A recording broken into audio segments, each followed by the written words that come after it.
Hey y'all, welcome back to 50%, the Katey is horse and we are back together in person version. Yeah, if you listen to our last episode, we had to embark on a different journey of recording separately, which was very strange. Yeah, in a perfect world, you didn't notice a difference. No, yes. We only mentioned it because Katey had COVID. So. I did have COVID, and that's partially why I still sound like this, but also because I was at a podcasting conference and talking a lot. So I apologize for my voice, but this is what we're working with. So this is the the real BTS of being a podcaster is sometimes you have to talk over loud music at a club in Dallas. Is that what? Were you guys clubbing? It was at an iHeart podcasts party, iHeartRadio podcast party. You know, they seem like they have a club vibe about them. It was a fun party. It was not a networking event, which is what I was trying to turn it into. Well. It was not the let's have a conversation kind of party. That's my networking event that I want to go to. Yeah, if you need another reminder, Katey does this professionally. I'm just here. I do this professionally, thus me being at a podcasting conference. But right. If you can tolerate my voice, we're here today to talk about, finally, the Dead Romantics. Here we are. So this is a bonus episode for our kind of book club series that we do. And we are doing it because Katey insisted, which is fine. We make the rules for this podcast. Yeah, I really strong-armed Abigail into I didn't have to try that hard. No, I was going to read it anyway. So this is the official episode about the Dead Romantics.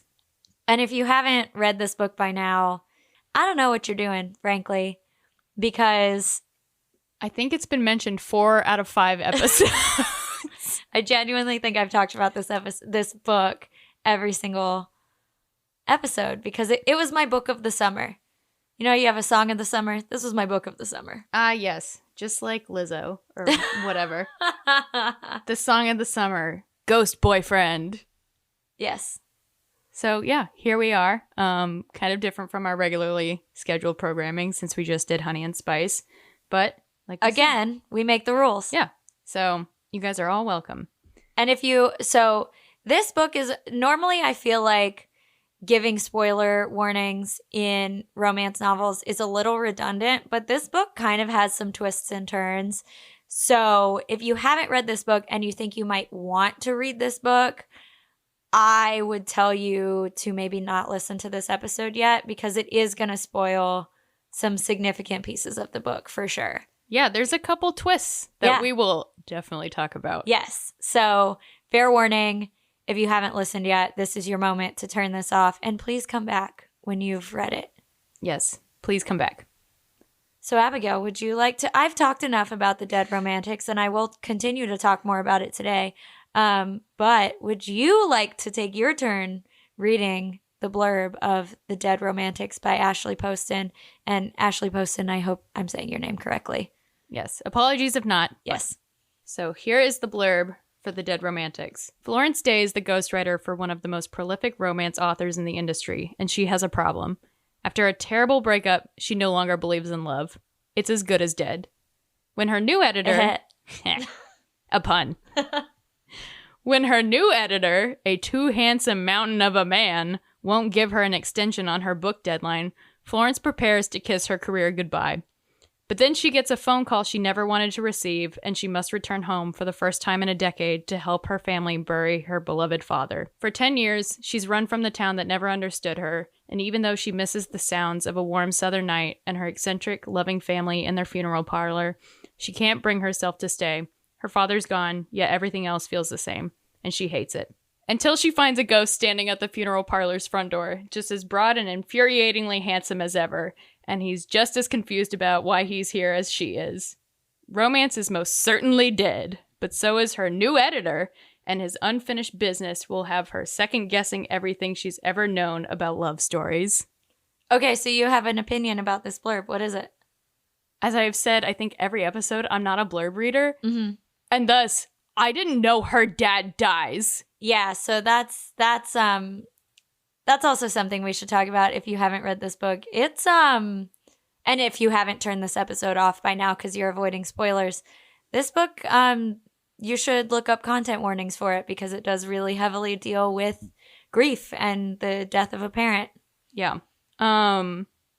It was a sucker punch for me because even though I had Katey's literal print copy, all you have to do is turn it around.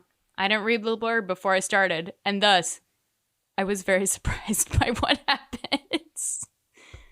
So yeah, and it's a central part of the story too. Like it's kind of the whole reason any of this even happens. Kind of. I mean, there's like multiple major, like not even subplots. Like there's multiple major plots happening at once here. Right.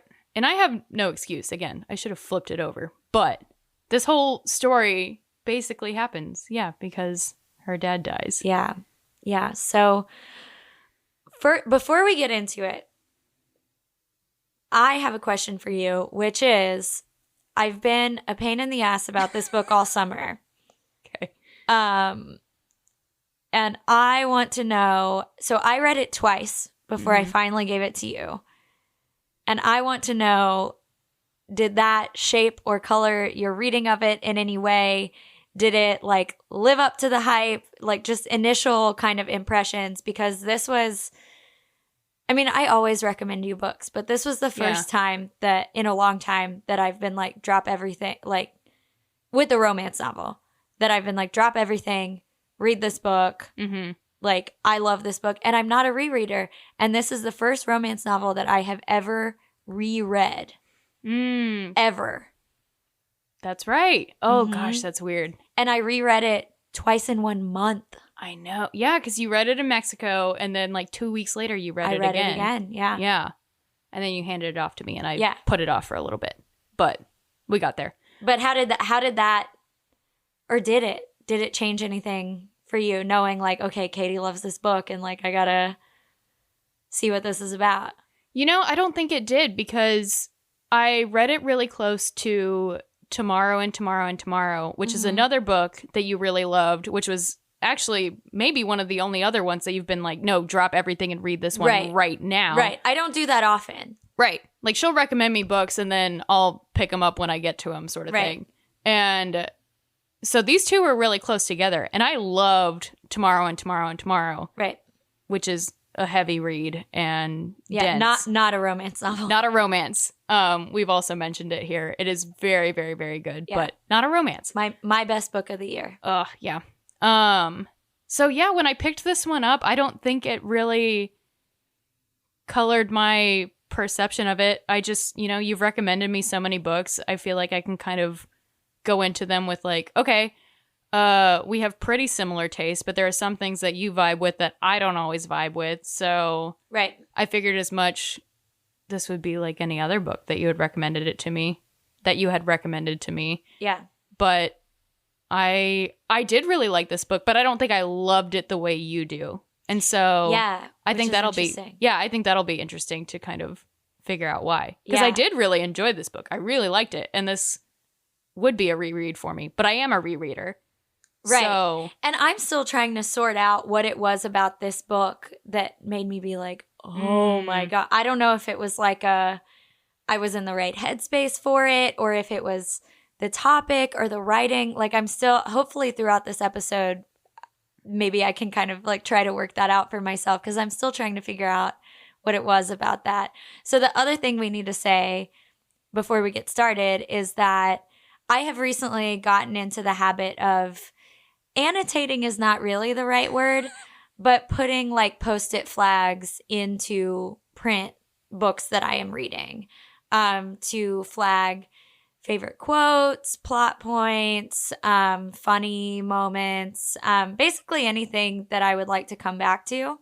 And so Tomorrow and Tomorrow and Tomorrow was the first book I gave you that I had flagged up. mm-hmm. But this was the first book that I gave you that you also were like annotating with flags. And so you'll hear us talk about that throughout this episode, is where Abigail put flags or where I put flags. And there are 3 moments that we flagged the exact same passage. So I think 3. Yeah, so there might be more. So that's a fun little adventure we're going on, is seeing who flagged which parts and why. Because I think we also have different approaches to this. So yeah, this was a fun little experiment because, like you said, this is the first time we've done it for a book that we are talking about on the podcast. Yeah. Yeah. Yeah, normally we like read the books independently and like you take your own notes and I take my own notes. But this is the first time that you've been able to like get a look behind the curtain at like what my thought process is when I'm reading books like this. Yeah, it was interesting. It felt very vulnerable to like give you a book that I had flagged. Ooh, did you not feel that way about Tomorrow and Tomorrow and Tomorrow? I did, but since that's not a romance novel, it felt vulnerable in a different way. Yeah. I don't know. Like, it feels as close as we are, and as we have no secrets from each other whatsoever, but it feels very vulnerable giving you like a romance novel. And like, I feel like it's like a look into like the things that I think about love and relationships that are not necessarily things we talk about. Yeah. Because they're things that are in these books that are like these intimate moments that we're having with the author or with the characters or whatever it is. Yeah. And when I flagged up this book, I wasn't thinking of handing it off to you. When I flagged up Tomorrow and Tomorrow and Tomorrow, I was. Okay. Oh, that's really interesting. Mm-hmm. Right. Katey, yeah. You get the honors of starting us off.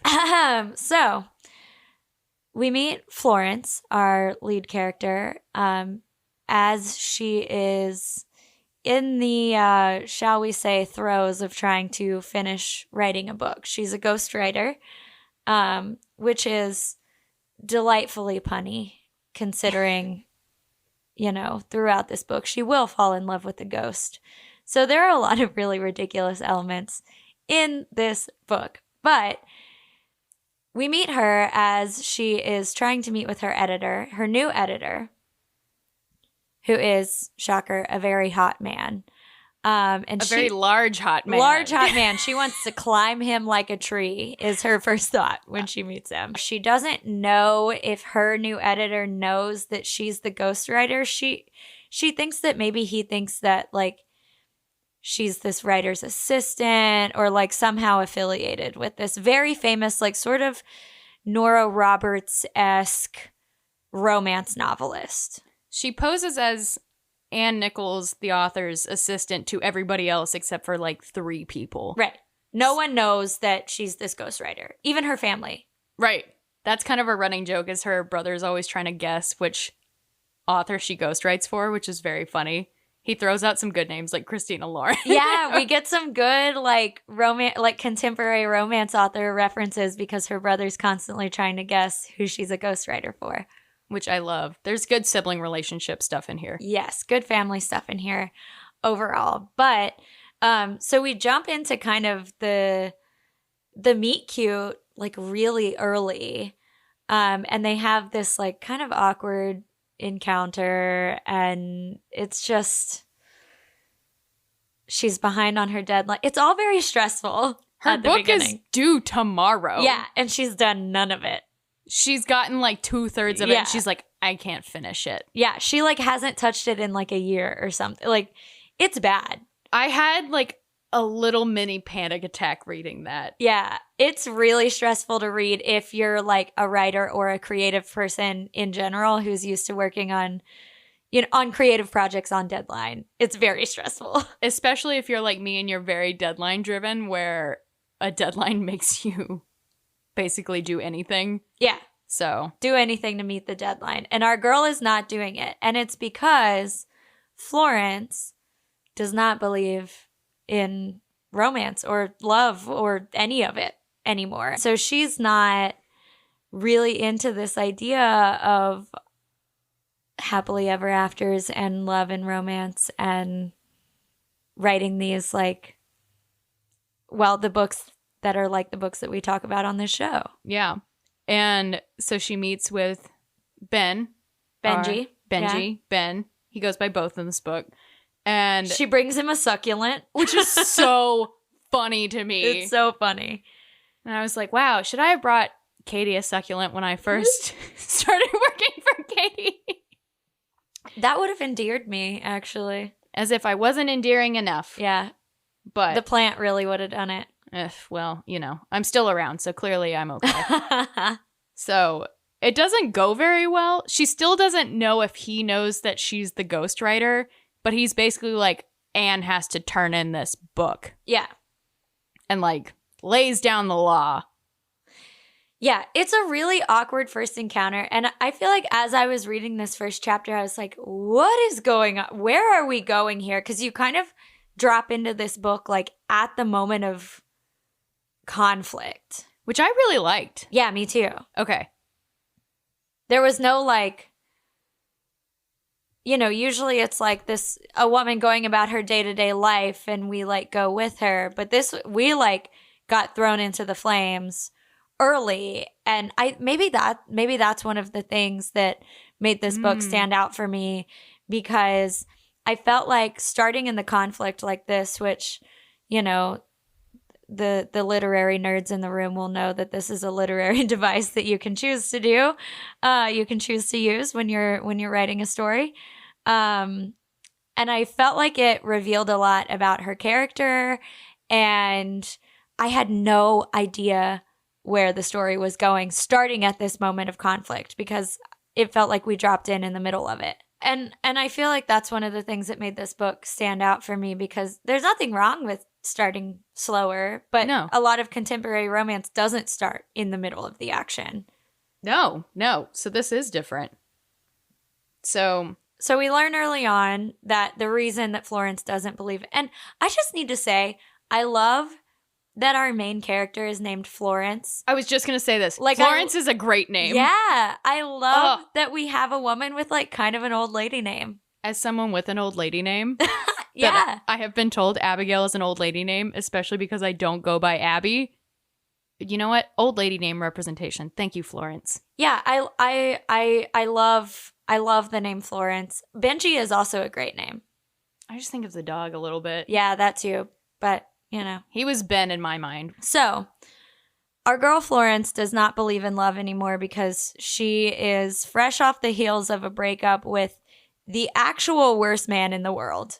We said Zach from the last book was the worst man in the world. No. This man is the worst man in the world. If I ever see Lee Marlowe on these streets. On sight. On sight. Easily.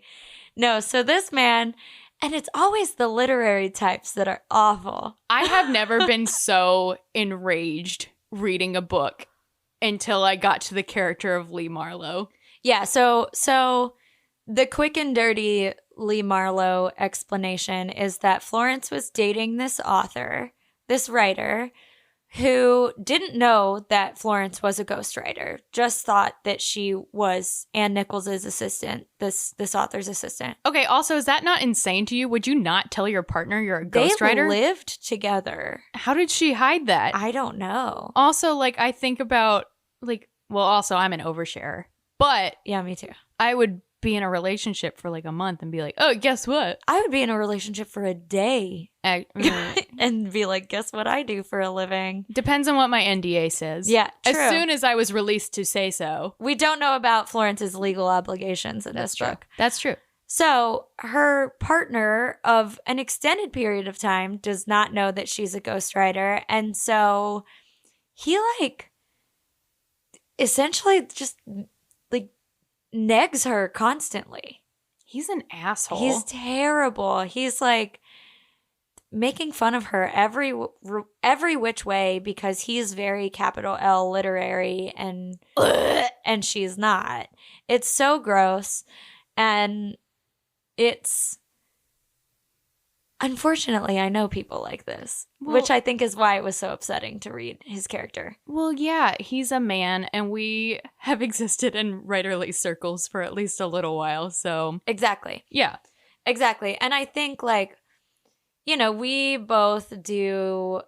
Me, not so much anymore, but throughout our careers, you and I have both done, like, quote-unquote lighter journalism, right? Mm-hmm. Like it's very featuresy, entertainment-y, lifestyle-y, which consistently gets downplayed by some of the capital J journalists that I know. Not all, and this is becoming less and less of a problem as I age, but like especially when I started out doing this type of work, it consistently got downplayed by the people who were doing, you know, the quote unquote serious journalism covering politics or breaking news or whatever.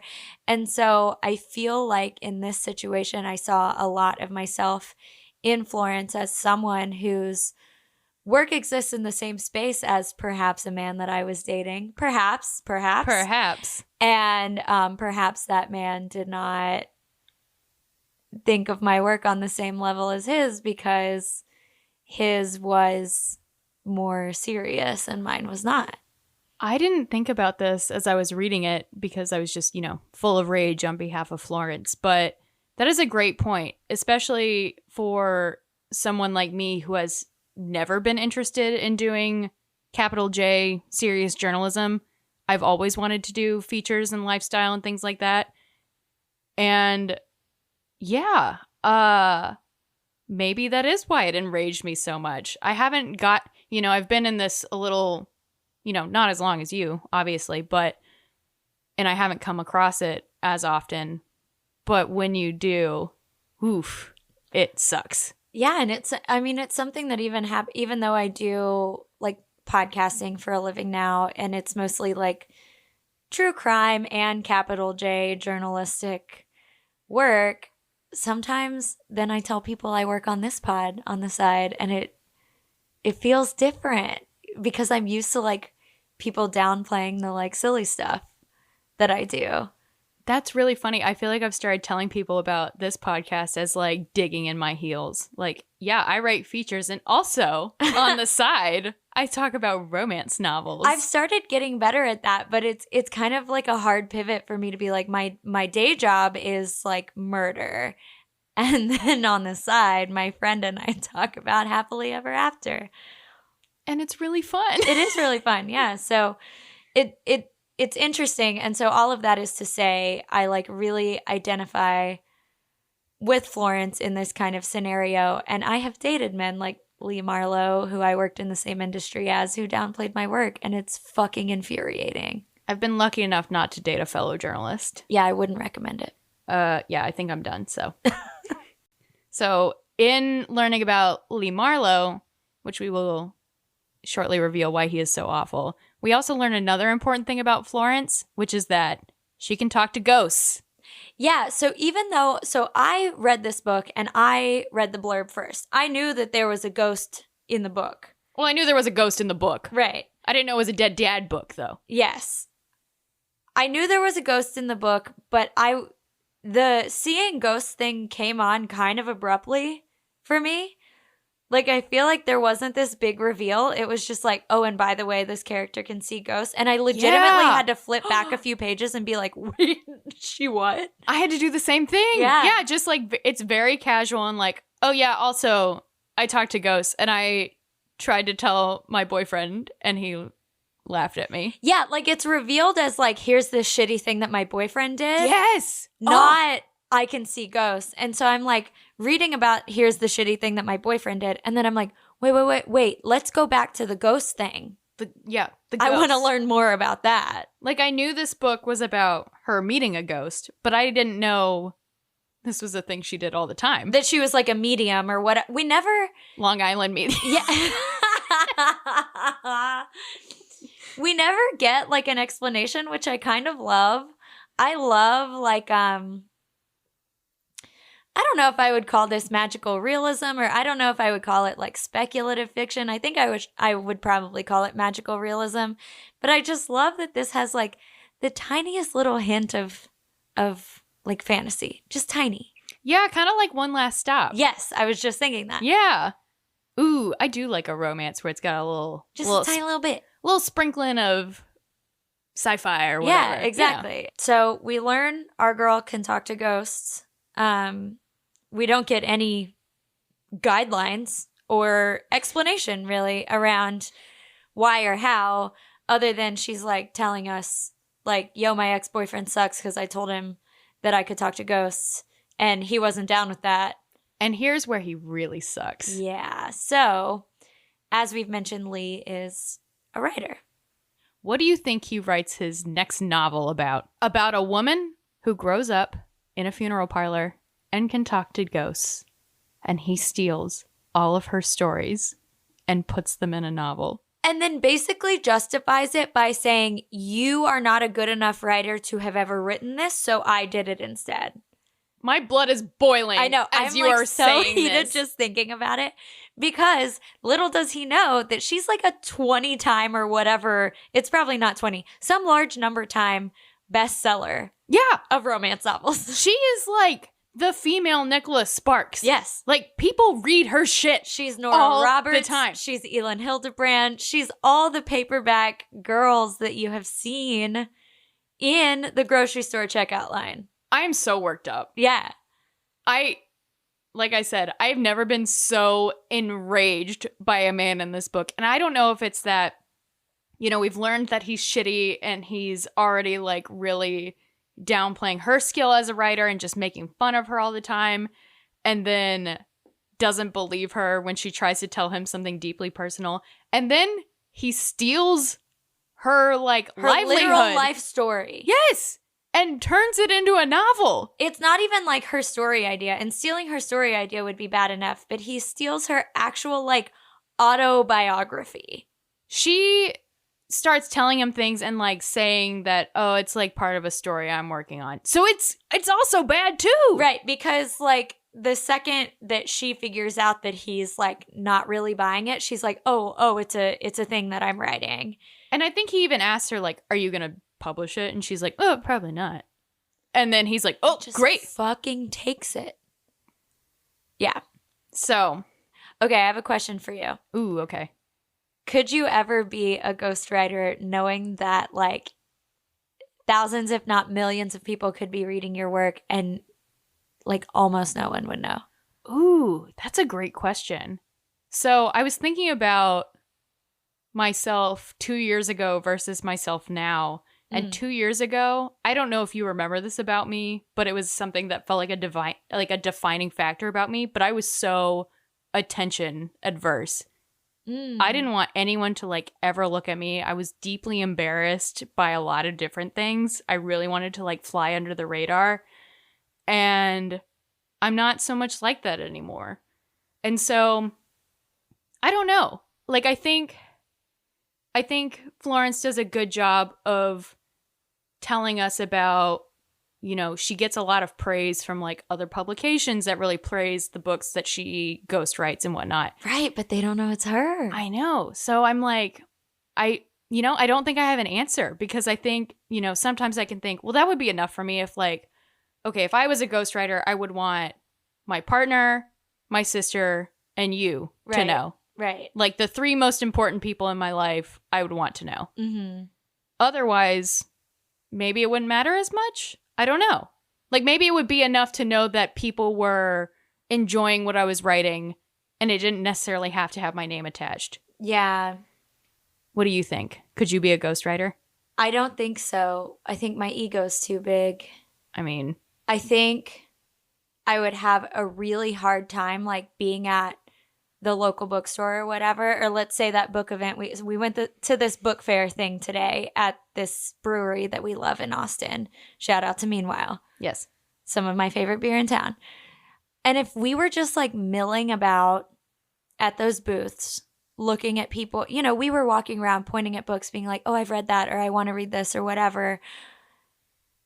I would have such a hard time if someone pointed at a book that I ghost wrote. If they were like, oh, I love that book or I want to read this, I would have such a hard time keeping my mouth shut and not being like, I did that.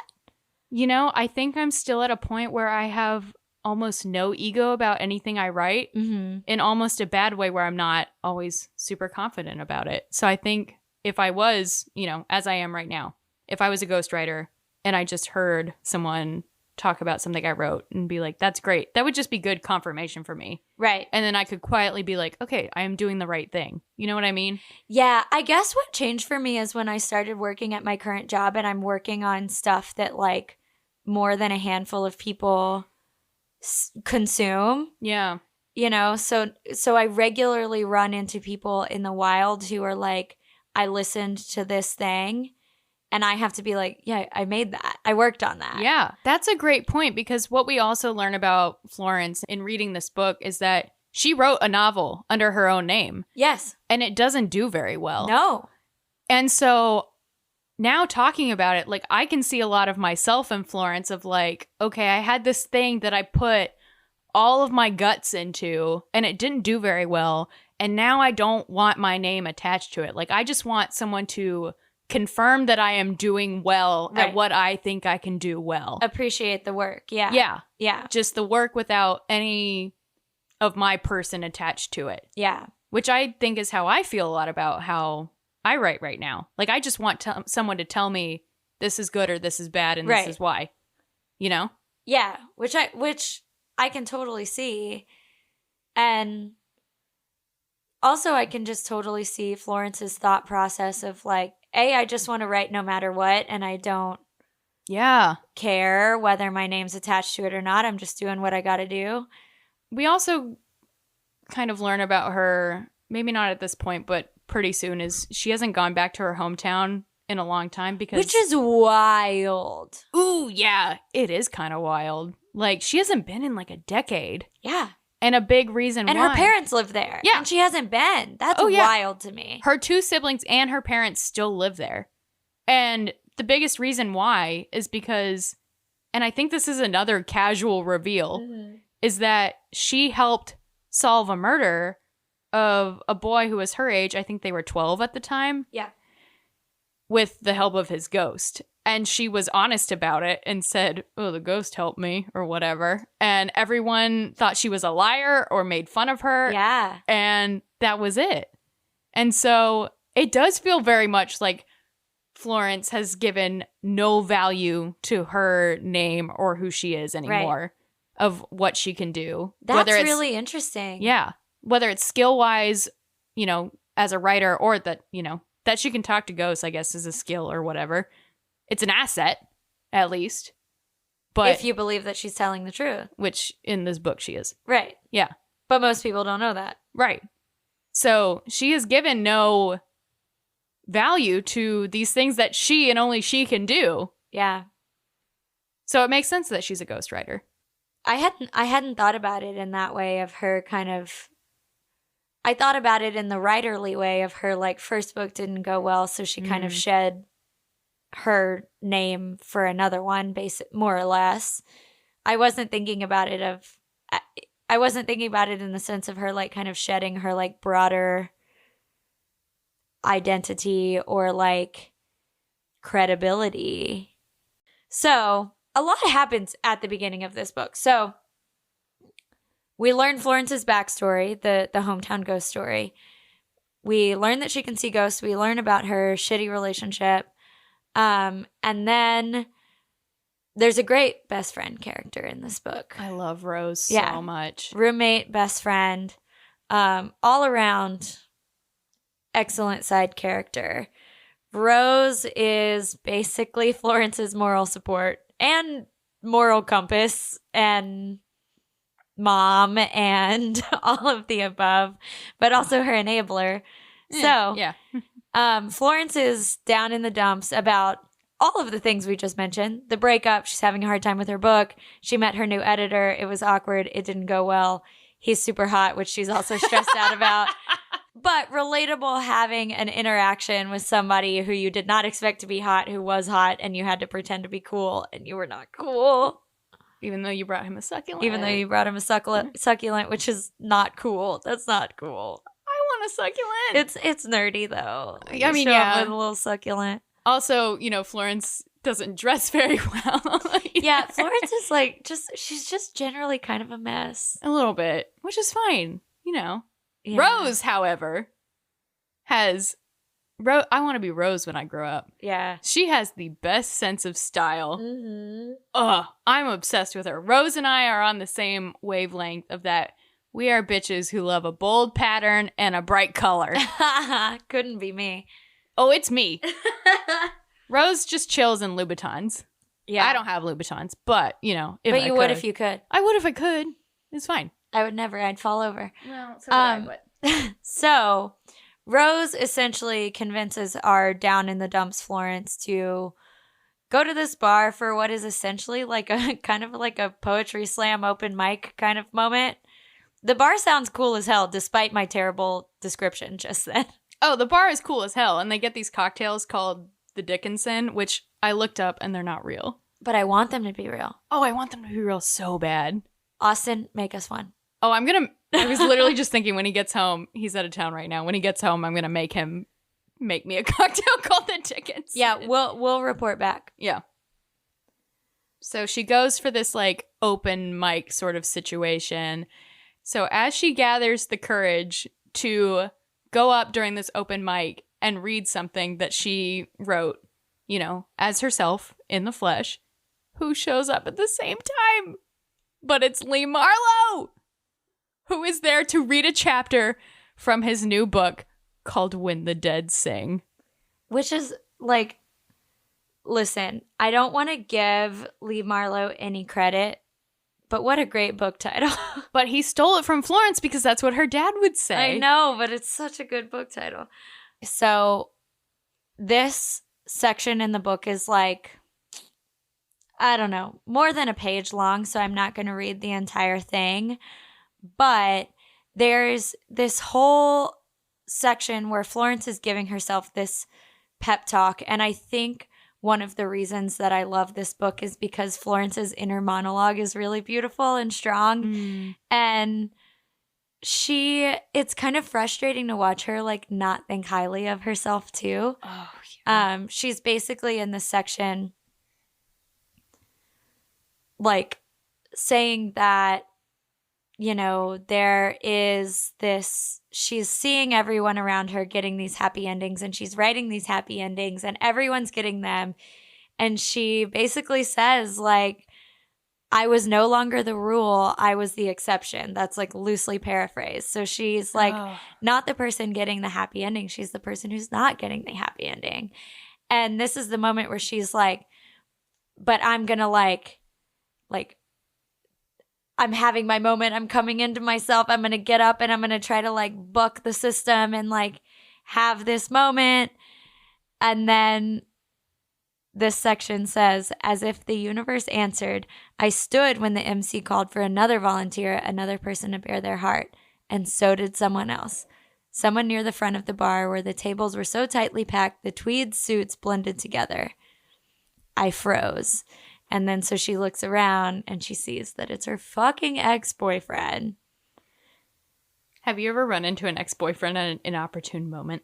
Oh, you know I have. I know you're asking me this question for a reason.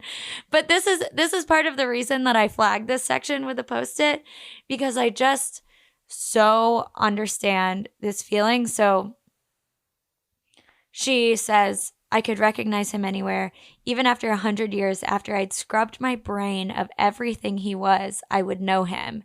And then she describes what Lee looks like.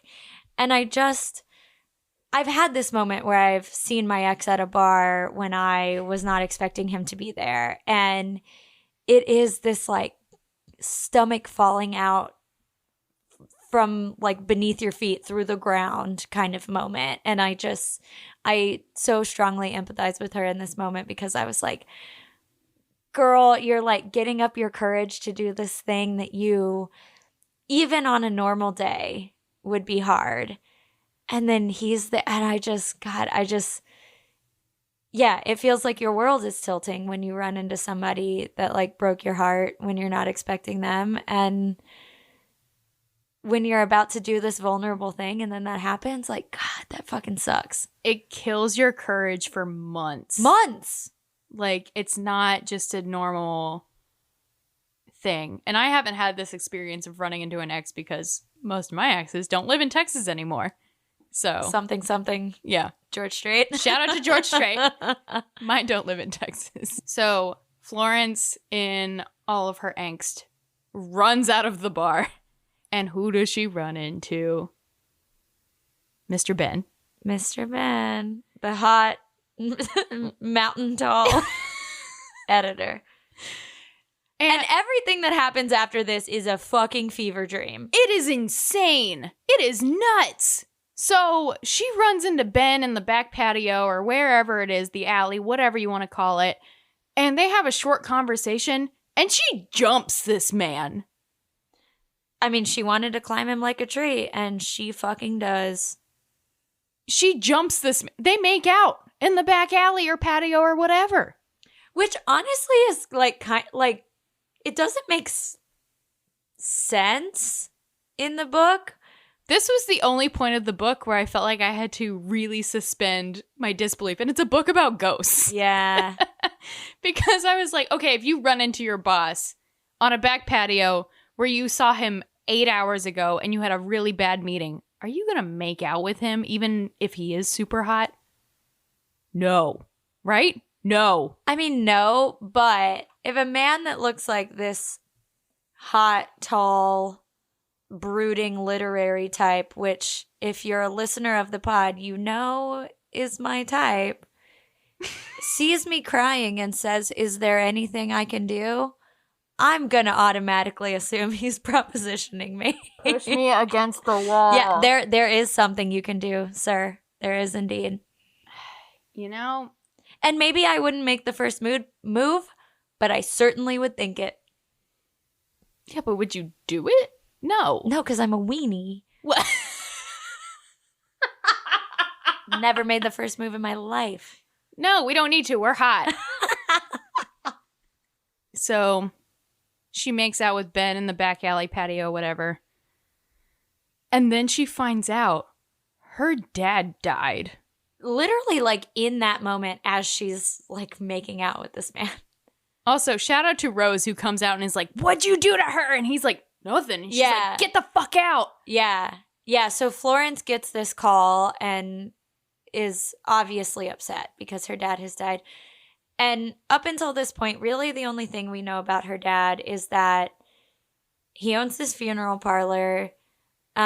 He's not healthy. He's like one of those classic dads who's like, "I'm fine. I only eat red meat." Yeah. That's how you stay out of the hospital. Yeah, Tim, if you're listening, eat a vegetable. Joe, same thing.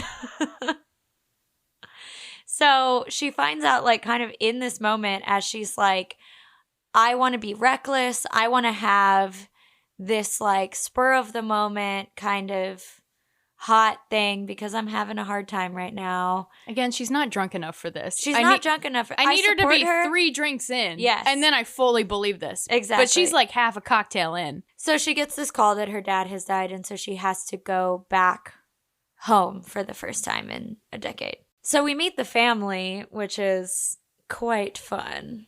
I love the family in this book.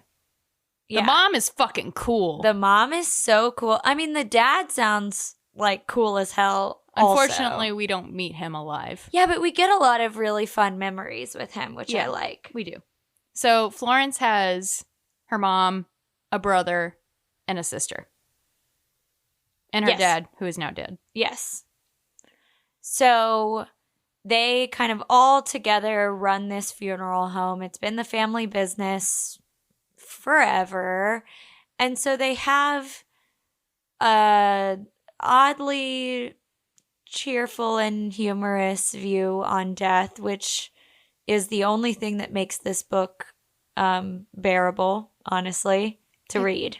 It's so lovely. Because it could be really dark, but it's like, I think this is another thing that I like so much about this book is I've never lost anyone super close to me. And I feel like reading this book was like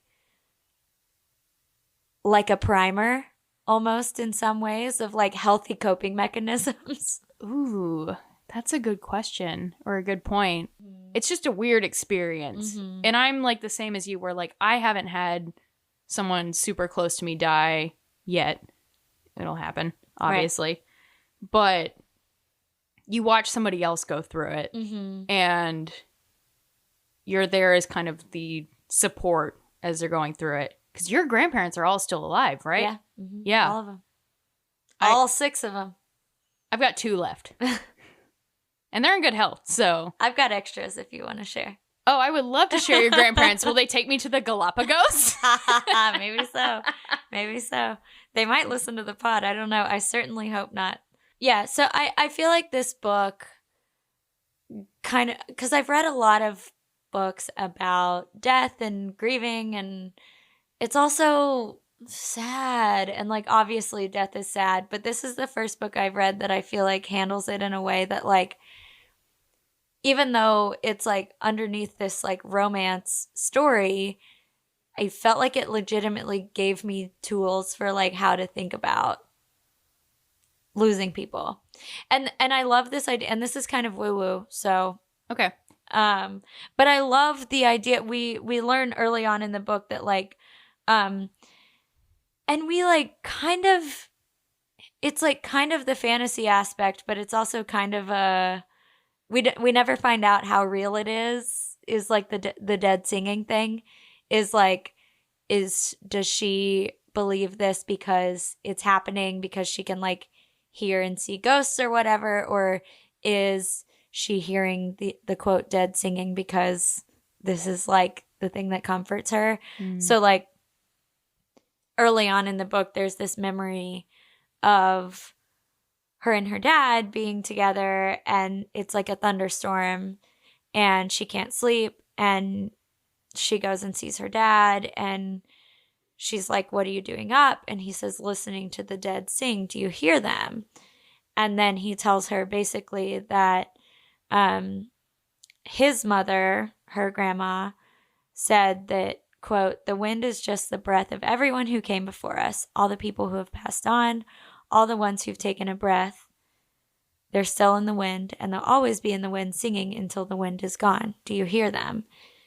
And so this is kind of one of those things about the book that it's hard to tell if it's literal or not, because there is this kind of like supernatural element to this book.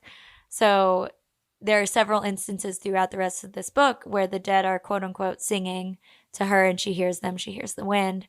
But I kind of like to believe it's just her being a little woo woo, and I kind of like that. I kind of like the idea of like these natural elements being reflections of people who have passed, and that's the kind of stuff that's comforting to me in thinking about like death and grieving, of like, you know, something's still around no matter kind of what you believe in, sort of thing, you know? Mm-hmm. I think the first time that Florence's grief really hit me in this book was actually like 2 pages after what you just read. But she's she's heading into South Carolina back home. And, you know, so there's this point where she's like, she's off her flight, she's getting in the Uber, and she's just very straightforward.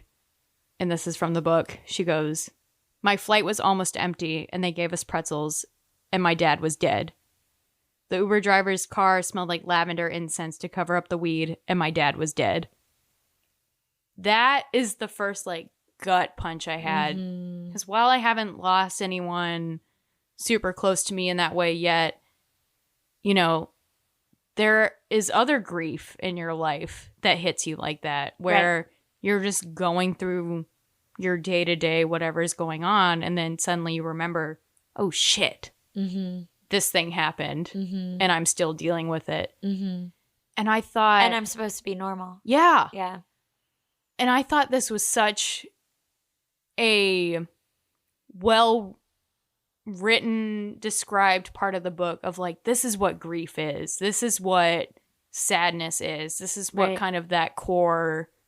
Not depression, but, like, this is what it's like to be in survival mode. Which is a feeling I know pretty well. And it's just, you know, you're going about your day, and then suddenly you realize, like, oh shit, this thing happened, and like, I gotta move forward with it. Yeah. And I love how she wrote that, where it's just Florence going through the motions of getting back home to go help her family deal with her dad's funeral. And it's just, I'm doing this, my dad is dead. And that's it. It's just very factual. Yeah, and she doesn't even have time really to think about the fact that she's about to go back to her hometown for the first time like, she just does it. She's like, I have to go, and this is what I'm going to do, because it's what I have to do. So she gets back as the will is being read, which is a very dramatic. Again, we're like on theme of like, let's just jump right into the action. Yeah. She gets back like literally while the will is being read in her family's funeral home. Mm-hmm. Literally in the middle of it. But we learn that, and maybe this is another part of the reason I love this book, because my dad would do some like weird off the wall fucking shit like Florence's dad does. And so Florence's dad, being a through and through weirdo, and I say that with love. So much affection. Yeah, because this man is a fucking weirdo. He owns a funeral home. He can talk to ghosts. Like, this man is a weirdo. He has all these bizarre requests for his funeral, including 1,000 wildflowers. Gilmore Girls. Yeah. Abigail's always here for the Gilmore Girls reference. Oh, I know them all. Elvis has to perform. Who is dead. Who is dead. But, you know, that doesn't stop things in their world. Yeah, you know. There's a party store receipt. And so this man has bought things for his own funeral. Like 20 years before. I think the receipt is backdated for like 2001. Yeah. Which is hilarious. I would absolutely do that. I will absolutely be buying decorations for my own funeral That was and leaving you guys to deal with it. That was my favorite request. Obviously, I hope you die first because you're older than me. But I will fulfill your Party City requests if I must. So, Florence gets home. Things are, like, tense. Which, like, obviously. Yeah, she hasn't been home in 10 years. And her dad's dead. Yeah. Nothing's going well here. No, it's not the ideal time to visit home after a decade. But it's when you have to. And so there's not a lot of action here. It's mostly just like Florence getting reacquainted with her family. Her sister Alice has beef with her because she left. You know, Alice sounds fucking cool, by the way. Yes, agreed. The entire family. I want them to adopt me. Yeah. They're great. So she's getting reacquainted and everything. And who shows up at the door? The doorbell rings. And there's a fucking ghost at the door. And it's Ben. It's her hot mountain man editor. He's just there. And everyone is just as confused as all of you are listening to this if you haven't read this book. It's very, yeah, he just shows up. Again, like, this book likes to drop us into the middle of whatever's going on. Right, and this happens like, hang on, let me flip through. This happens so early in the book where this man just turns up dead. This happens on page 74 out of 340 some odd pages. Very early. He's there. He's a ghost. And he's confused. He's like, why the fuck? Where am I? Why are you here? We've only met twice. We made out at the bar last night. Like, what's going on?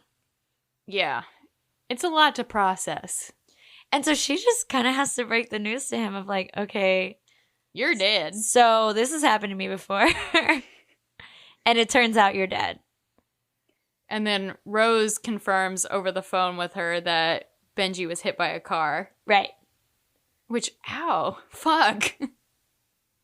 It's like Devil Wears Prada when Emily gets hit by the car. That's kind of how I imagined it. Ooh. And so this entire middle stretch of the book is basically Florence kind of getting reacquainted with her family, getting reacquainted with her hometown. There are some fun side characters here. The folks who run the Airbnb, or the B&B, it's not an Airbnb, it's a proper bed and breakfast. Not your internet one. It's a proper bed and breakfast run by Dana, her old classmate. Dana is always reading a book, and they always reference what book Dana is reading, and sometimes Dana's reading romance novels. Sometimes they're reading Sci-fi. Dana's the best. I love Dana. Dana's my favorite non-family like side character. Other than human side character. Human side character. Oh! Because then we meet Abigail's favorite side character. I actually don't know if this is Abigail's favorite side character, but I'm assuming. I mean, like, probably the mayor, who is a dog! Who is a dog. I love a stupid small town thing, which is electing a dog to be your mayor, which is great. And the dog is not even like a real side character. He's just like around. Just like occasionally. No, he just sometimes shows up for comic relief. Yeah, he's just there. Which brings us to our first. I'm dramatically holding the book above my head to Abigail. Our first. I see it. Jointly post-it flagged. We need a better verb for this. Annotated. We post-it flagged the same section. So, the mayor is owned by this man named Seaburn, who Florence went to high school with, and they're friendly, if not friends. I would come close to calling them friends, but they're friendly because she hasn't been around for 10 years. So Seaburn and Dana and Florence are all hanging out, and basically catching up on what they've been up to, and they're all talking about Florence's first book, the one that was not very successful, and they all read it, and he's talking about how they had a book club for it when it came out, and I love his description of the book. I think we flagged this for the same reason, but there were two parts of this that I liked. So the first part that I liked was when he was saying everyone loved it. It was, I don't know how to describe it, happy is a close word, which I loved that moment because, like, who wouldn't want their writing described in that way? But I think the reason we both flagged this passage is what comes next, when it reads, "That was flattering, especially from Seaburn, who read so much and so widely, my reading habits probably paled in comparison. Quote, a romance leaves you happy, or at least content at the end, or it's supposed to, I think." End quote. I flagged it for the first part. Really? Yeah, because it was us. Yeah. Yeah. Why did you flag it? I liked the second part. I liked a romance leaves you happy, or at least content at the end, because I liked the addition of at least content. Ooh. Because it doesn't have to be happy. No, I flagged it for the first part because that's always how I think of you. Aww. Which is like, yeah, you read a lot more than I do. Well, you're faster than I am. So. Yeah, I did like that description of him because that's a real feeling. But yeah. I like that entire 2 paragraphs were lovely for me. Yeah. I do really like her interactions with the townies that are friendly to her, who have like good positive interactions with her. It's like a reminder, like, no, your town isn't that shitty. Like, not everybody was awful to you. So this entire middle section of the book, basically, Ben keeps randomly showing up and being charming. Yeah. And Florence has like no rhyme or reason for how, when he's showing up, or why, for that matter. She thinks his purpose for being there is that so she can finish Ann Nichols' last novel in her contract. Which is not like, if I were like, okay, listen, I grew up watching and loving Casper, and Casper the movie is all about you're a ghost because you have unfinished business. Do you remember this? No. We need to watch the Casper movies. So she also establishes that she mostly helps ghosts finish their yes, but this is established lore. I feel like that's the cliche, is like, if there's a ghost, they got something to do. Is it because of Casper? No. Think about, I don't know, Dickens, whatever. I mean, yeah. Some other old guy. Whatever. Some other old ghost. Not Casper. Casper was a literal child. A literal child. So she thinks that his purpose is to help her finish the book. Florence is trying to figure out what Benji is there for and helping him with his unfinished business, and also figuring out how to get 1,000 wildflowers for her dad's funeral and how to get Elvis to sing at her dad's funeral, which she finds an Elvis impersonator who was apparently friends with her dad. So, and she has to write the obit. There's a lot going on, yes. But it's the open world concept of a romance that I really like, where it's just people living their weird lives. Right. Not a lot of action. No, there's really not a lot. Like, I wrote the outline for this episode, and like, I was on Act 2, and I was like, I don't know, they wander around and they do stuff. Like, Yeah. they go to Waffle House. They do go to Waffle House. Bruh, do you know how much I love a Waffle House? I do love Waffle House, but this is kind of a fucked up moment because this is kind of where we start to figure out that Florence's family is kind of leaving her out of stuff. Yeah. Which is understandable because she's been gone for so long. So there's some trust issues between her and her family, which brings me to the second moment that we both have flagged. Ooh, okay, what is it? Carver, Florence's brother, is dropping her off at the bed and breakfast, asking about how the obit's going. And she's like, it's going great. I'm totally writing it for sure. I'm definitely writing the obit. So she has this moment where she's like opening this Word document. She deletes what she had written and is just staring at the blank Word doc, which relatable. Yeah. But then the next passage is, and if I might be wrong about this, but I think the reason you flagged it was for this section. I didn't know how to form the words for what I wanted to write. I didn't know how to take all the jumbled feelings in my head and put them onto paper. There weren't words big enough or strong enough or warm enough to encompass Dad. He was untranslatable. Okay. I feel like I'm getting really emotional. I thinking about know, me this. too. So Katey and I are both pretty close with We're our dad dads. people. We're daddy's girls. We are. We are, though. I hate saying that, but it's true. It is true. I flagged that for two reasons. One was that because, you know, I don't want to think about my dad dying, but if I have to. Our dads are both vastly untranslatable. They're weird people. They're deeply weird people. The middle just kind of meanders along a little bit. But it's so beautiful. Like, it's Ashley Poston is like flexing. She's a good writer. So I think probably the most significant moment in the middle is when she and Ben go to the Ridge, which is where she had found the body of the boy that she helped solve the murder for, which is so, it's another casual drop and it's so deeply sad. Yeah. And it's just one of those, like, Ashley just like punching you in the gut, just, okay, whatever. But his dad killed him. Yeah. And it's just, we don't really get to know this boy outside of Florence, which, like, you know, fair enough, it's her story, but they return to the Ridge, which is a place that she's been avoiding, and she goes there with Ben because that's where the wildflowers are. Because she's on this mission to find 1,000 wildflowers, and she thinks maybe here is an option. Yeah.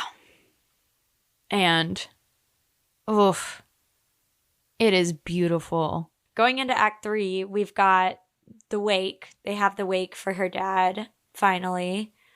And Ben shows up. And up until this moment, like, we don't really know when, you know, ghostly Ben is going to arrive or not. And so you're kind of reading the scene at the wake, like, hoping that he's there because she wants him to be there. Florence wants him to be there. And he is, which is really nice. Yeah.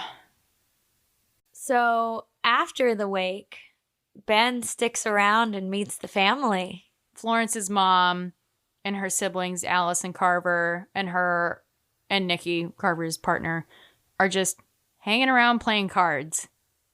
And Ben is still sticking around. And they're just having that kind of moment when you have with family that's really close and something really shitty is going on. But where you all kind of decide to just have a nice moment together and put it aside and just be together and bond. Yeah, it's like after you have this whole day of having to be on for other people. Yes. And then everyone leaves and you're like, oh, okay, finally. It was like the like after my wedding, just hanging out with like you and Austin and Sydney and just like being like, okay, the people that I have to like be my best self before are gone and I can just fucking relax, you know? It's like that moment. It's like the after party. Yeah. Of a good moment or a bad moment. Yeah. And it's, you know, it's the after party, but it's not always a party. It's just like you're with the people that you want to be with. Mm-hmm. Whether it's like a really, I mean, anytime that's really emotional, whether it's good, like a wedding. Yeah. Or whether it's like sad, like a funeral. Right. You have this moment where everyone else leaves and then you can take your like mask off essentially. Yeah. And you're like, okay, these are the people that I can just be myself around. Exactly. Yeah. And she does such a good job of writing what that is like. Mm-hmm. Like we've all kind of had that moment of, you know, like you said, like taking the mask off and being like, okay, I can just like be myself around these people, whether it's your friends or your family or whatever. And they're playing cards and eating pizza and just like hanging out. And giving each other shit, which is very much something my family does. So that felt very relatable. Yeah. And Florence and Ben are just like, Florence is there and she's present, but she's also with Ben a little bit. And it's this, at first, kind of this weird moment of where she's straddling these two different worlds of like, because she and her dad were the only ones in her family that could visit with the ghost. Like, her other family members cannot do that the way that she and her dad can. So, outside of her losing her dad, she's also lost the other person that can do this and that understands what she can do and what she's going through when she does this. And so, there's this kind of like moment where her family and her are playing cards together and eating pizza and just hanging out after the wake. And Ben is just kind of hanging off to the side. And she's like talking to Ben and she's hanging out with her family. And her family knows that she can do this and they fully believe her. This is not like the rest of the town. And they basically like invite Ben into it. Yeah. And with her as like the interpreter, basically. This is the, like, I don't tear up in books a lot, but this is the part that like really got me. It was so nice. It's just so loving and beautifully written and just like a cozy moment with people that love you and care about you and understand you. Well, and even though this book, like, he's a ghost, he's not a real person, this book is like, it's goofy. It's fine. It's goofy. But I feel like anyone who has been in a romantic relationship can, like, remember a moment like this. Yeah. You know, and, like, identify with a moment like this of, like, that first moment that either you were made to feel at home with your partner's family or friends, or your partner was made to feel at home with your family or friends. It doesn't have to be family. It can be non-blood related, right? So, but I think anyone like has a feeling like this, that they can read this scene and like feel with it. Yeah, it's like confirmation too from other people, like, this is right. This is going well. Yeah. This is what it's supposed to be. And then they end it of them all dancing together. There actually is on Spotify a playlist of all the songs referenced in this book, and it's a great playlist, and I listen to it a lot in the car. Stop. It's very good. I'll send it to you. I'll put it in the show notes also. I cannot remember now who created it, but someone else who is presumably as big of a fan of this book as I am. Sadly not me, who is the fake queen of Spotify playlists. I would like to think, but it's not me. Okay, so let's get to the moment. Okay. This is the hottest non-sex scene I've ever read. So, what I was saving to talk to you about on air, on the podcast, whatever, is I told my boyfriend I was reading this book for the podcast, and I was like, oh, it's about a ghost. And he was like, okay, but how are they going to do it? And I was like, well, I don't know. I think it'll kind of be like this, this, and this. And he was like, is it going to be like Shape of Water? Like the fish sex scene? I was like, no, I don't think so. Turns out I was right. It's good. It's really good. And every chance to be super lame. Oh, I was like waiting on something that I was going to roll my eyes at. That I was like, physically, there's no way you can have sex with a ghost. It's so hot because he's just like watching her and telling her she's hot. Which turns out that does it for me. I always knew this does it for me. So this was totally my shit.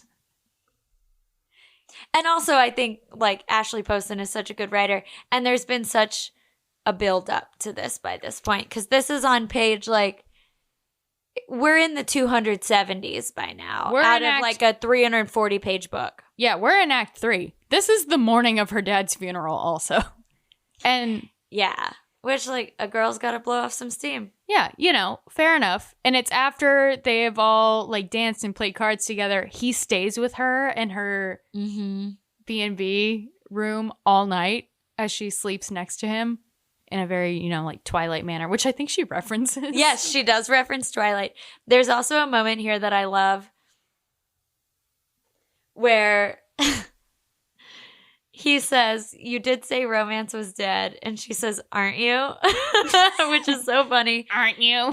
And then he goes on to say, much later on down the page, he's like, "Dead is what you make of it."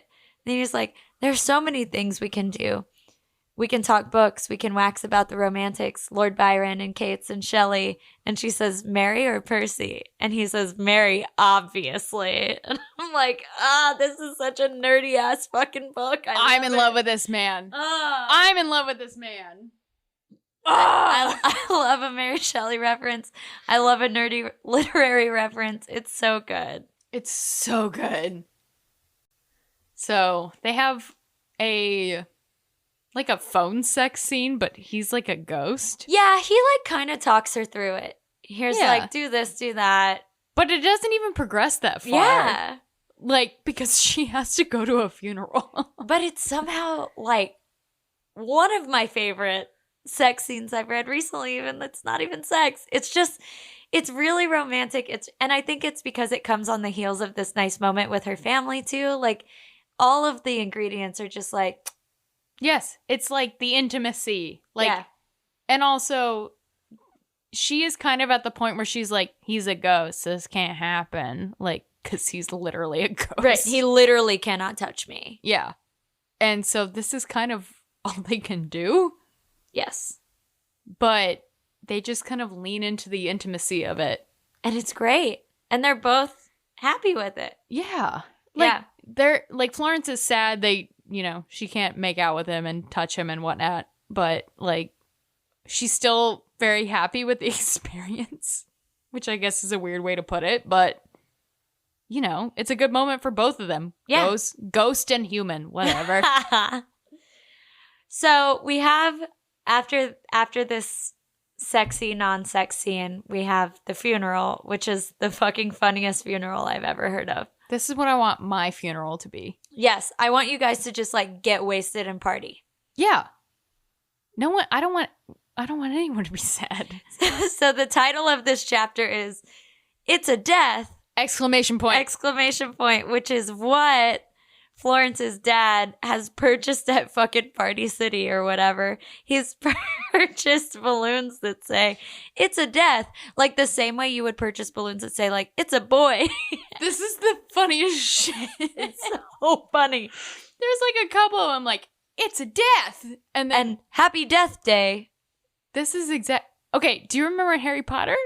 Yeah. It's a death day. Yeah, it's a that's death literally day my party. first thought. Yes. Also, there were balloons, streamers, party hats, and kazoos. And some of the town kids were playing the Imperial March. Okay. Mark my words. When I get lowered into the ground, I want the Imperial March playing in the background. Absolutely. If I die first, I want you to make sure this happens. I will carry out your wishes. That's all I want. That's fine. That's so funny. It's so good. On kazoos. The kazoos are optional for my funeral, but if you feel the moment fits it. I will be playing the Imperial March on the kazoo at your funeral. Great. I'm signing off on it right now. If I make it to your funeral. Oh, great. I will do that. Hopefully we live a long time and this podcast lasts decades. Hopefully but we die on the same day and we never even have to do this. We'll be like those two lovers who die within hours of each other. Oh, absolutely. Who cares about our partners? Katey and I are dying We're within going 2 out hours. at the same time. But the funeral is really nice, and she delivers her eulogy for her dad, which we don't get to read, which I love as a literary choice. Yeah. I like the idea that something is secret from the reader. Ooh. It's something for the character just for herself to know. I like that because it's so personal. Oh, yeah. I mean, so much of this book gets me because it is such a dad-daughter relationship. Yeah. But as I was reading it, I was like, shit, you know what? Yeah, this makes sense. Like, you know, Florence doesn't know she's telling us a story in this book or whatever. Right. But it makes sense that this is something that is private for her and the people that are at the funeral.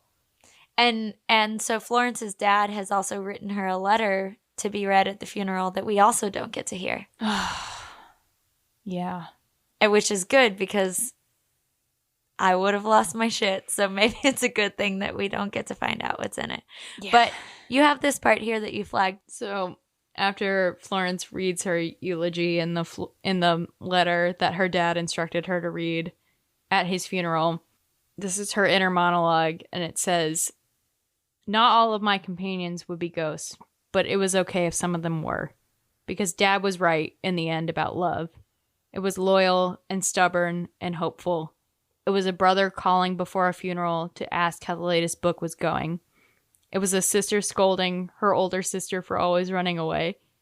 It was a little girl on a stormy night tucked into the lap of an undertaker, listening to the sound of the wind through the creaky Victorian house. It was a ballroom dancer spinning around in an empty parlor with the ghost of her husband and a song in her throat. It was petting good dogs and quiet mornings waking up beside a man with impossibly dark eyes and a voice with the syrupy sweetness of third shelf vodka. It was a best friend flying in from New York on a moment's notice. It was life, wild and finite." I'm crying.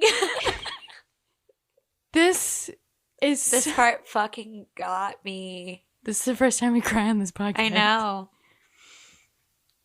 This is so beautifully well done. Yeah. An encapsulating of all of the different types of love that we know, that Florence knows in this book, of parental, of sibling, of best friend, of romantic, of dogs. Of dogs, yeah. It is petting good dogs. It is petting good dogs. It is, oh God.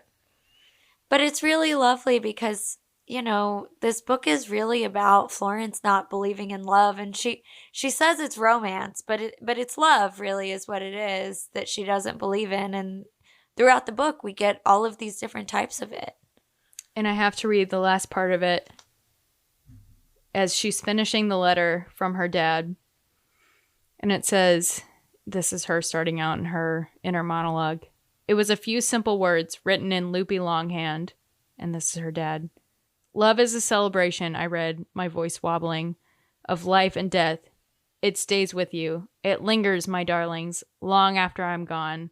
Listen for me when the wind rushes through the trees. I love you." I folded the letter back up and whispered softly, privately, one final time, "Goodbye, Dad." I don't even know what to say about this. I know. Like, it is how I want to think about life and love when I lose somebody close to me. Yeah, and I think that like goes back to what I was saying earlier about why I loved this book so much and how much it taught me about like grieving and how I would want to grieve when it is my time to grieve the people that I love, you know? Yeah. And the recognition of the people that are in your life when you're grieving. Yeah. And the funny parts, the kazoos playing the Imperial March, you know? Like, it's all of it, which is really beautiful. Yeah, just the simple moments in life. And as it sums up, it was life, wild and finite, is just... I love that. And that's the end of a chapter. Yeah. It's just... a good cry chapter. Yeah. I actually did not cry at this book. I'm crying now, but I did not cry at this book. I think I'm like, so, you know how I am about dad stuff. I had to be like, walls up. We're not crying, my guys. Like, we're not doing this. It's fiction. It's fiction. So after we get through the heavy stuff, shit gets weird. So, turns out, Ann Nichols has been dead. Yes.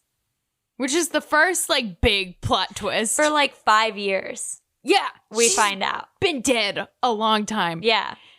And the person who met Florence and asked her to be a ghostwriter was Ann Nichols' ghost.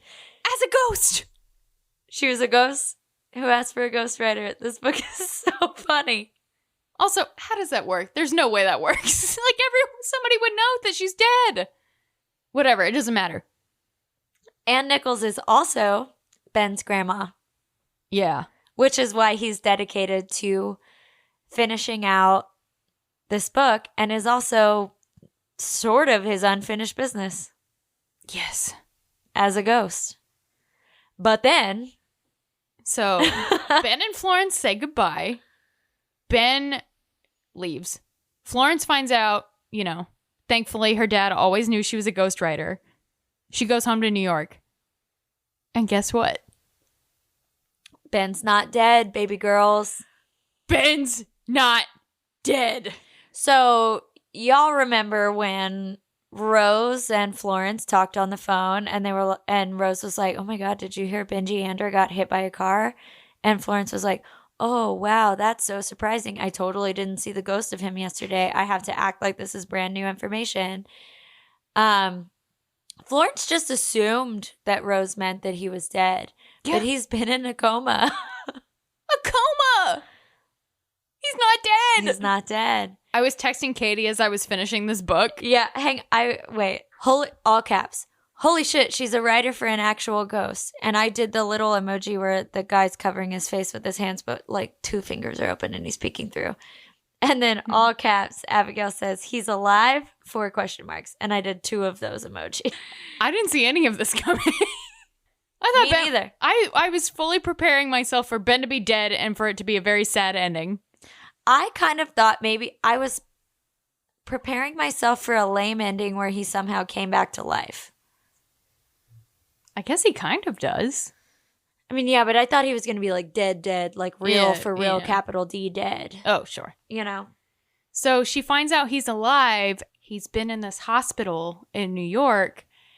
And she goes to see him and his ex is there, which is kind of a side plot point. Right. But it's not super important. But she sees his ex and she basically like turns around and leaves. And I'm like, Florence, I'm a nosy bitch. How? Right. And then she like for months does not contact him. Again, I'm a nosy bitch. How? Also, like, your book was due. How are you not talking to this man? But like, whatever. But you also had this very intimate, like, week-long experience with ghost version of him. And so she turns in her book, and it's very formal, and then she goes to meet with him. Oh, the tension. This is, oh my god. I don't even know what to say about this part. So she goes to meet with him and to talk about like the book that she's turned in with the happy ending that she finally was able to write.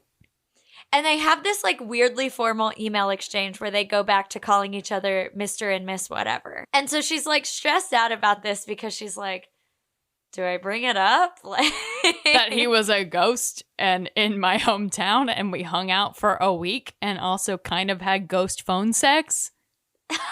Ghost phone sex, except we were in the same room. I don't know how else to put it. I know. Like astral plane sex, whatever. I don't know. Ghost phone sex. So tell us about the gift, Katie. So earlier in the book, Ben is always talking about this book that he read that made him want to work on romance novels and work on an imprint for a publisher that focused on romance novels. And we learned that the book he's talking about is Florence's book that widely tanked, but he loved it. I want to read her book. I know. And so the gift that she brings him is sort of this gamble that's like an inside joke almost, because it's this reference that he made to her when he was a ghost that real life him may or may not remember. And it's a signed copy of her own book. And I flagged this moment because she says books didn't always find success, but they found where they needed to go, like Dad had said, which I love. And so he unwraps this copy of this book that she signed, and that's the reveal. He's like, oh my God, you remember? And she's like, oh my God, you remember? No, I have to read the lines. Yeah. So this is... God. This part, I love this part. So they're both kind of playing coy, where they're trying to figure out if the other remembers what happens. Mm-hmm. And... oh my God. This is such a good part. They've been playing this game where, like, what would the book look like? Like, what would your editor say? Mm-hmm. Almost. And she starts by asking him, what would this scene be like? And she continues, a refined editor from a prestigious romance imprint, and he finishes, a chaotic ghostwriter who takes graveyard walks at midnights and shouts in the rain and unironically orders rum and cokes and bites her thumbnail when she thinks no one is looking. I do not. I lied, my voice cracking as he stepped closer still. And suddenly he was in front of me and cupped my face in his hands, the recognition in his eyes blooming like dandelions, which they saw dandelions on the ridge. Mm-hmm. And the ache in my chest turned into something warm and bright and golden. I knew you once, he said so ardently, it made my heart flutter. I think you still do, I whispered. And he bent and pressed his lips to mine. No notes. I'm upset. The set the scene thing fucking killed me. Throughout the several times that they did that throughout the book, always killed me. But God, this is the best. God, the payoff, it's so good. It made everything worth it. It's like, so good. The romance, it's not a spicy book. It's fine. It doesn't matter. Everything was worth it at this. I think you do. I think you do. I think you still do. I think you still do. It's perfect. No notes. It's incredible. It's flawless. This is the best ending or the best reconnection moment for a romance that we've read thus far. Yes. Better than Book Lovers in the Bookstore. Yes. Which I didn't think could be topped. Yes. But the ending, flawless. God, this is so... I don't have anything to say about it. I know. It's so good. It's perfect. It's perfect. I'm upset. It's so good. And then she asked him to go back to her hometown for her brother's wedding. Mm-hmm. And he's just like, yeah, okay, let's go. And everyone lives happily ever after. Yeah. Literally everyone. And they actually have sex. Yeah. Yeah. Super late. Yeah. Literally at 99%. I texted Katie and I was like, this is a record. Yeah. It's 98% where they actually have P&V sex. It is a record. And it's not very graphic. So this is... And I don't even care. No! I don't care. This is the only book that I've ever been like, this needs to be a movie.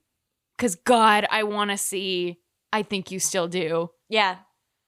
I want the HBO miniseries treatment of this book so bad. It's so good. It's a perfect book. It's a perfect book. Oh my God. So everyone lives happily ever after. This is not a plot-heavy book. This is a sit and be with the characters book. Character development, yeah. Which is totally my shit. Me too. I love a character book. Me too. God. So, wrapping it up kind of, Katie, I want you to tell us why you insisted that we do this for a book club episode. I insisted that we do this because I think there's so much more going on here than the romance. And obviously, we've talked about books where it's just the romance, and we've talked about books where there's more going on. But I just felt like this one was so ripe for discussion because of the grief aspect of it, and because you and I have really close relationships with our dads. So we have, similar but different takes on this. But you and I are also writers and creative people. And this book is also a lot about the creative process and feeling blocked and not being able to do the thing that you need to do to get the job done or to fulfill yourself creatively or whatever. And I felt like those moments were really relatable. And it just felt so different than any contemporary romance I've read in recent memory. And I knew that I wanted you to read it. And I haven't stopped thinking about it since I read it. And that's why I read it a second time immediately. I think I said at the beginning that I didn't connect with this book the way that you did, but we also haven't talked about it really. Right. Because we've been saving it for this. And I don't know if there's been a book since an Abby Jimenez that has gut punched me in the same way, where it kind of sits in sadness. Yeah. The way that some other contemporary romances do or do not. Yeah, maybe breeze past. Yeah, which is sad bits. Yeah, which is also fine. Yeah, which is totally fine. My Killer Vacation has 0 sad bits, right? And which was very fun to talk about. Yeah, but this is a character that like you were talking about. This is somebody that we can connect very deeply with. That has a close relationship with her dad. That is a writer that has had some similar life experiences. And it's very different from anything that I've read in the romance kind of genre space. Yeah, for sure. And I think I just really identify with Florence in a lot of ways for all the ways that you just mentioned. And she's kind of a mess, and not a mess in the oh, I'm clumsy and not like other girls way that some contemporary romance is written, but just in the she's just kind of messy, and that's just kind of part of it. And she feels very real to me. Yeah. In a way that a lot of our contemporary romance heroines sometimes don't. She feels like a real person. Let's bring this truly home. Katey, tell us what you're reading right now. So I'm finally reading Jasmine Guillory's retelling of Beauty and the Beast called By the Book. Ooh, so I'm not very far into it. I started reading it while I was on my trip to this conference because it felt like an accessible, I couldn't read anything that I use my brain very much because I've been so busy with work and school, but I started that. I'm not far enough in it to be able to share many impressions, but it's Jasmine Guillory, so I already know it's my shit. In the non-romance world, I just finished The School for Good Mothers by Jessamine Chan, which fucked me up. And anyone else who has read this book, please DM me because I want to talk about it. What about you? So I, on your recommendation, started my Oxford Year by Julia Whelan, which I bought with you, actually. We were at Book People. I'm fist pumping right now. We were at Book People for Bookstore Romance Day. And Book People is the independent bookstore in Austin. Yes. Shout out to Book People. We love them. Shout out to Book People. We love them. But I bought both of Julia Whelan's books, and I started with my Oxford Year because it's the beginning of the school year. God, I'm loving it. It is so... I already established I love a cozy British romance, and this is literally what it is. And it's related to school. God, all I want is to be back in school. This is such a great book. This is in hindsight, I think this is one of my first contemporary romance reads. And I think I talk about The Honeymooners being my gateway drug. I think this was one of the other ones for sure. Yeah, this is like not full romance. Like there's obviously a romantic element to it when you start it, but I was telling Katie earlier, it's kind of like that quote unquote open world sort of book where it's just somebody like living their life. Right. In a way, maybe a different way than you do. Yeah, and you just get to watch. Yeah. Yeah. Oh, it's so fun. I'm having so much fun with it. So I'm like halfway through. I'll report back probably on our Instagram about what I feel about it at the end, but I think it'll be overwhelmingly positive. So yeah, after you're done with it, I want to reread it because I really loved. This will be so far into it. This is one that I'm glad I bought because I think it will be a for sure reread. Yeah, like every year at the beginning of school. Yeah, sort of thing. Yeah. It is very cozy. But I am excited to, after I finish this Jasmine Guillory book, or maybe even before I finish it, I am going to pick up our next book club book, which is Delilah Green Doesn't Care by Ashley Herring Blake, which we've been talking about for a while. I'm so excited about. It's our first queer romance to cover on the pod. And I've just been hearing and thinking about this book for a long time, so I'm really excited to finally read it. Yeah, I haven't started it either, but I'm really excited to read it. As we read the blurb on the last podcast, so we're not going to repeat it, but, it's got wedding drama. It's got a villain. It's got a tattooed woman who presumably wears ducks. So are people. All the hits. All the hits. So we're very excited for this one. So that'll be our next episode about Delilah Green. You can get it on our bookshop link. Yes, visit. I will put it in the show notes, the link to our bookshop to buy Delilah Green. I will also put a link to buy The Dead Romantics because if I haven't convinced you to read this book yet, it is my one wish for you. If you buy any book from us, if you read any book at our recommendation, I think it should be The Dead Romantics, honestly. But all of the other ones we've read genuinely have been wonderful. And buying books from our bookshop is a great way to support us because we make approximately $0 doing this podcast. Negative dollars, actually. Yes, that is true. So if you want to throw us a couple bucks. If you're going to buy a book that you were going to buy anyway, why not buy it on our bookshop profile? And if you're having a hard time finding a specific book on an affiliate link, please DM us on Instagram at 50%pod and one of us will send you a direct link because we are all glued to our phones and we have no boundaries. And so we will message you back immediately. Look, of all our side gigs or all of our jobs, this is our most fun one. Yes. So we will respond anytime. We will tell you about our books we're reading. So yes. And if you're enjoying this podcast, please give us 5 stars on Apple Podcasts or the listening app of your choice. I'm not biased, but those help us out a lot. And as always, follow us on Instagram at 50%pod. And we will see you next time to talk about Delilah Green Doesn't Care. Thanks, y'all. Yeah, thanks for listening. We'll see you next time.